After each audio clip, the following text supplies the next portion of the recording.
கடவுளின் பேரிலே செய்திட்ட கலவரம் எல்லாம் போதாதா போதாதா. மதுரை மத நல்லிணக்க கூட்டமைப்பின் சார்பில் ஜூன் 22 அன்று இந்து முன்னணி நடத்தும் முருக பக்தர்கள் மாநாட்டை தடை செய்ய வேண்டும் என்று கோரி இந்த ஆர்ப்பாட்டம் நடந்து கொண்டிருக்கிறது. ஏன் நாங்கள் ஒரு மாநாட்டை தடை செய்ய சொல்கிறோம்? பொதுவாக நாங்களே பல்வேறு ஆர்ப்பாட்டம் போராட்டமெல்லாம் நடத்தணும், எல்லாத்துக்கும் அனுமதி கொடுக்கணும்னு சொல்கிறோம். நாங்கள் இன்னைக்கு குறிப்பாக சொல்ல வேண்டிய அவசியம் தேவை என்ன?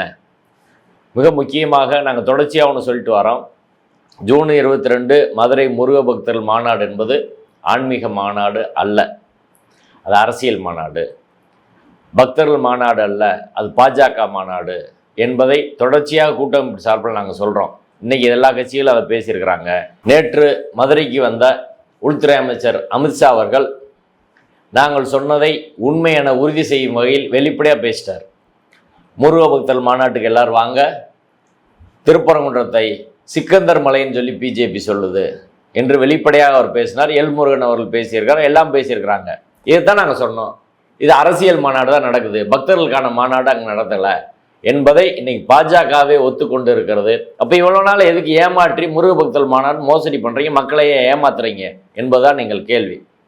ரெண்டாவது விஷயம், மதத்தை அரசியலில் கலக்கலாமா, கடவுளை கட்சிக்கு பயன்படுத்தலாமா என்பதை பொறுத்து தான் நாங்கள் விவாதிக்கிறோம். இந்த நாடு, இந்திய நாடு அரசியல் சட்டத்துக்கு கட்டுப்பட்ட நாடு. அரசியல் சட்டம் என்பது மதச்சார்பற்ற ஜனநாயக சோசலிச குடியரசு என்று இந்தியா வரையறுக்குது. மக்கள் பிரதிநிதித்துவ சட்டப்படி மதத்தை அரசியலில் கலக்கக்கூடாது, கலந்தால் அது குற்றம், அவங்க தேர்தல் நிற்க முடியாது. ஆனால் வடக்கிலே ராமனின் பெயரை சொல்லி மதத்தை அரசியலில் கலந்து ஆட்சியை பிடித்த பாஜக தமிழ்நாட்டில் முருகன் பெயரால் மதத்தை அரசியலில் கலக்கிறது. இந்தியாவில் இதுவரை தமிழ்நாட்டை பொறுத்தவரை எந்த கட்சியும் மதத்தை அரசியலை கலக்கலைங்க. அதனால் தமிழ்நாடு அமைதியாக இருக்கிறது. ஆனால் திட்டமிட்டு மதத்தை அரசியலில் கலக்கிறார்கள். இதனால் தான் நாங்கள் தடை செய்ய வேண்டும் என்று வலியுறுத்துகிறோம். அதுதான் போன வாரமே மாவட்ட ஆட்சியர்கிட்ட மனு கொடுத்தோம். மூணாவது விஷயம், இன்னைக்கு அமித்ஷா முருகனுக்காக பேசுகிறார். சரி பேசுங்க. 6 படை வீடுகளில் சமஸ்கிருத ஒழிக்குதா, தமிழ் ஒழிக்குதா? கருவறையில் ஏன் தமிழ் ஒழிக்கன்னு அமித்ஷா பேச மாட்டாரு? ஏன் எல்முருகன் பேச மாட்டாரு? ஏன் தமிழிசை பேச மாட்டாங்க? ஏன் நயினா நாகேந்திரன் பேச மாட்டாரு? பேச வேண்டியதானே? RSS, இந்து முன்னணி, பிஜேபி யாராவது ஒரு ஆள் தமிழ் கடவுள் முருகனுக்கு கருவறையில் சமஸ்கிருதத்தை தடை பண்ணி தமிழில் தான் அர்ச்சனை நடத்துன்னு பேசு. ஏன் பேசலை? இப்போ தமிழ் கூடாது, தமிழர்கள் அர்ச்சகராகக்கூடாது. தமிழர் யாராவது அங்கே அர்ச்சகர்களாக இருக்காங்களா? முருகன் பேரே சுப்பிரமணியன் மாதிரிட்டா தமிழில் அவருக்கு பேரே கிடையாது. இத்தனை அயோக்கியத்தனங்களையும் செய்து கொண்டு இதை பற்றி எதுவுமே பேசாமல் நாங்கள் மாநாடு நடத்துகிறோன்னு என்ன அர்த்தம்? நீ அறுபடை வீடு இங்கே செஞ்சு வைக்கிறோன்னு சொல்லி இன்றைக்கு நீதிமன்றத்தில் வழக்கு வருகிறது. அங்கே அறுபடை வீடு அங்கே வைக்கிற போது ஆகம விதி பாதிப்புக்குள்ளாகாதா? கோயில் அங்கே இருக்குதுன்னா அதுக்கு பூஜை செய்கிறோன்னு நீங்கள் சொல்கிறீங்க. அப்போ முருகனுக்கு ஆகமம் இருக்குது, மற்றவங்களாம் அர்ச்சகராக முடியாது, ஆகம விதியின்படி நாங்கள் தான் ஆகணும் என்று உயர்நீதிமன்றத்தில் வழக்கு போட்ட இவர்கள் இன்னைக்கு வரையும் மற்றவர்களை அர்ச்சகராவதை தடை செய்து வைத்திருக்கும் இவர்கள் இங்கே ஆகம விதிக்கு புறம்பா இங்கே வைக்கிறீங்களே, இதை நீதிமன்றம் கேட்காதா? இதை அரசாங்கம் கேட்காதா? அடுத்து நீதிமன்றம் ஒன்று சொல்கிறது, அதாவது காவல்துறை நடுநிலையோடு நடந்துக்கிறணும். இந்து சமய அறநிலையத்துறை முத்தமிழ் முருகன் மாநாடு நடத்துச்சு, அதே போல் இவங்க நடத்துகிறாங்க என்று நீதிபதி திரு புகழேந்தி அவர்கள் கேட்கிறார். நாங்கள் சொல்கிறோம், முத்தமிழ் முருகன் மாநாட்டை இந்து சமய அறநிலையத்துறை நடத்தியதே தவறு. அன்றைக்கே நாங்கள் எதிர்த்தோம், கூட்டம் நடத்தினோம், பேட்டி கொடுத்தோம். அதே போல் அவர்கள் செய்யும் தவறை இவர்களும் செய்ய நீங்கள் அனுமதிக்கிறீங்களா அப்படின்றதான் எங்கள் கேள்வி. இப்போ கடவுளை நீ கட்சிக்கு பயன்படுத்தாத அப்படின்னு நாங்கள் சொல்கிறதுல என்ன தவறு? யாராவது சொல்லுங்கள். எந்த கட்சியாவது இதுவரை கடவுளை கட்சிக்கு பயன்படுத்தியிருக்கிறாங்களா? இப்போ பிஜேபி மட்டும் அதை செய்கிறாங்க. சிக்கந்தர் மலைன்ற பிரச்சனையை சொல்கிறார். சிக்கந்தர் மலைன்ற பிரச்சனை திமுக அந்த பேரை வச்சுட்டாங்கன்னு அமித்ஷா சொல்கிறாருங்க. இது எவ்வளோ பெரிய பொய், அப்பட்டமான ஒரு பொய்யை ஒரு உள்துறை அமைச்சர் சொல்லலாமா? அப்பட்டமான பொய். அவருக்கு எழுதி கொடுத்தது யாரு? அதை வெரிஃபை பண்ண மாட்டாங்களா? 1813, 1863 ஆண்டுகளில் இந்த மலைக்கு சிக்கந்தர் மலை என்ற பெயர் இருப்பது இனாம் ரிஜிஸ்டர், மானிய ரிஜிஸ்டர், மதுரை கெஜெட் எல்லாத்துலேயும் இருக்குது. 1923 மதுரை சப்கோர்ட் தீர்ப்பில் இருக்குது. ராம் ஐயர், நீதிபதி ராம் ஐயர் திருப்பரங்குன்றம் பிரச்சனைக்கு தீர்ப்பு கொடுத்தார். அதில் அவர் அதை பதிவு செய்திருக்கிறார்.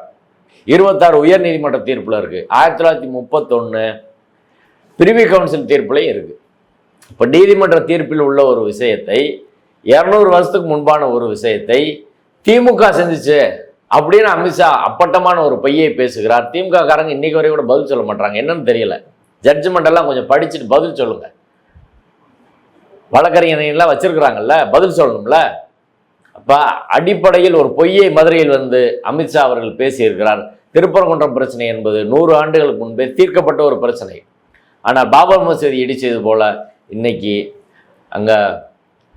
அங்கே உள்ள தர்காவை, சிக்கந்தர் தர்காவை, பள்ளிவாசலை இடித்து அரசியலாக்க வேண்டும், அதன் மூலமாக தமிழ்நாட்டில் ஆட்சிக்கு வர வேண்டும் என்று அவர்கள் திட்டமிடுகிறார்கள். இதற்காக பல்வேறு சாதி சங்கங்கள்லாம் கையில் எடுத்திருக்கிறாங்க, வேறு வேறு நபர்கள் இறக்கியிருக்கிறாங்க. இப்போ மதுரையை பொறுத்தவரை சித்திரை திருவிழாவில் மீனாட்சி அம்மனுக்கு கூடுற கூட்டமாக இருக்கட்டும், அழகர் கூடுற கூட்டமாக இருக்கட்டும், அந்த நிகழ்ச்சிகளில் இஸ்லாமியர்களும் கலந்துக்குருவாங்க. இஸ்லாமியர் இயல்பாக மதுரைக்குள்ளே போயிட்டு வராங்க, எந்த பிரச்சனையும் இருக்காது. ஆனால் நீ மாநாடு நடத்துறேன்னு சொல்கிற இல்லை, அந்த மாநாட்டு நடக்கிற போது யாராவது ஒரு இஸ்லாமியர் அந்த பாதையை கடந்து போக முடியுமா?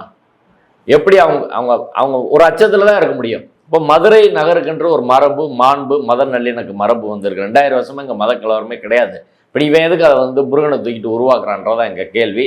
அதற்கு அமித்ஷா அவர்கள் அப்பட்டமான பொய் சொல்லியிருக்கிறார். அந்த பொய்க்கு அவங்க பதில் சொல்லணும். எப்படி 1000 வருஷம் தான் நீங்கள் வந்து சொல்கிறீங்க? திருப்பரங்குன்றம் மலை வரலாறு 1000 வருஷம் தானா?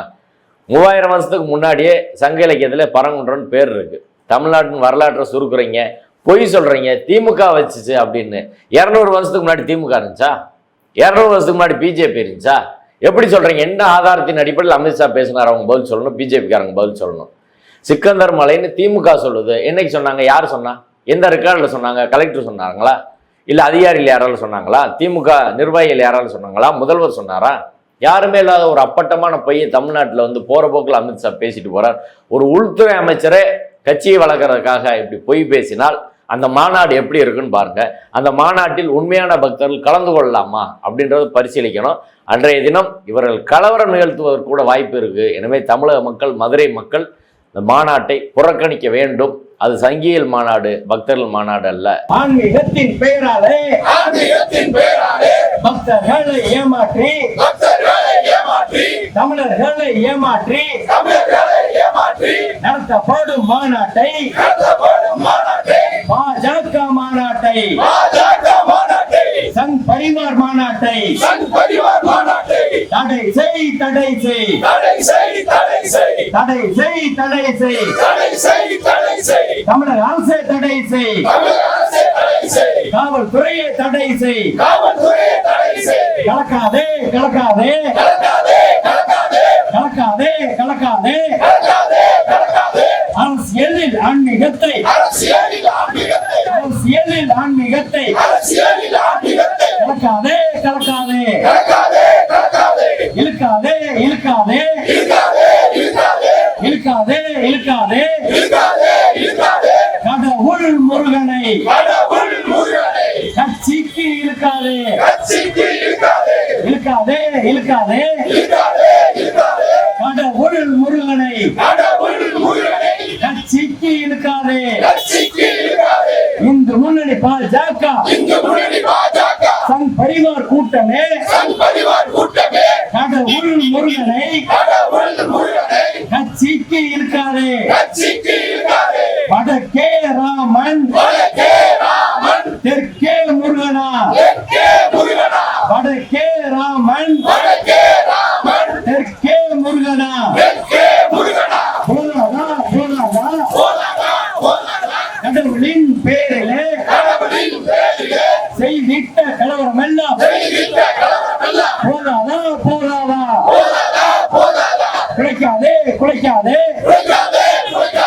மதுரையின் மரபை, மத நல்லிணக்க மரபை, தமிழ்நாட்டின் மரபை குலைக்காதே, குலைக்காதே, சங் பரிவார் கூட்டமே,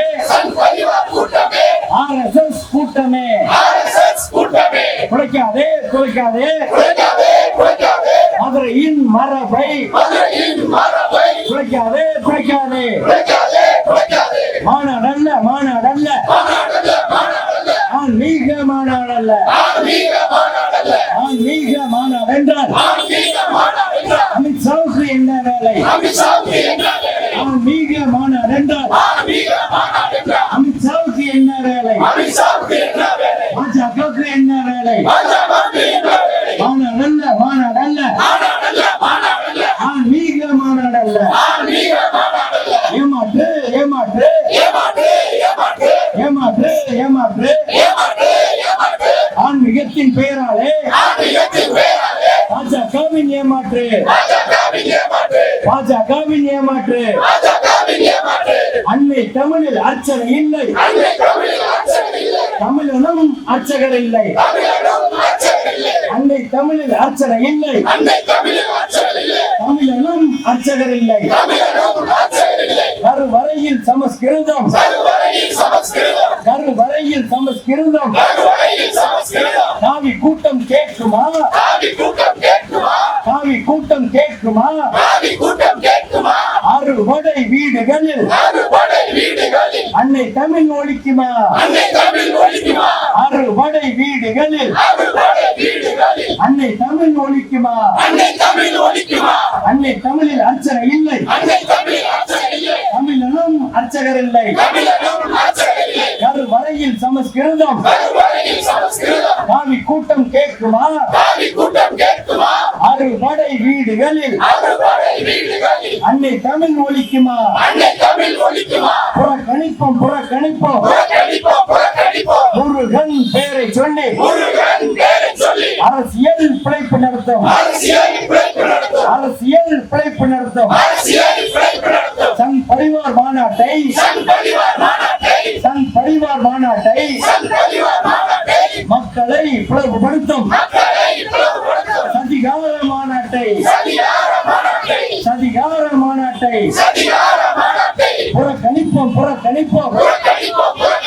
தமிழக மக்கள் புறக்கணிப்போம், புறக்கணிப்போம் புறக்கணிப்போம்.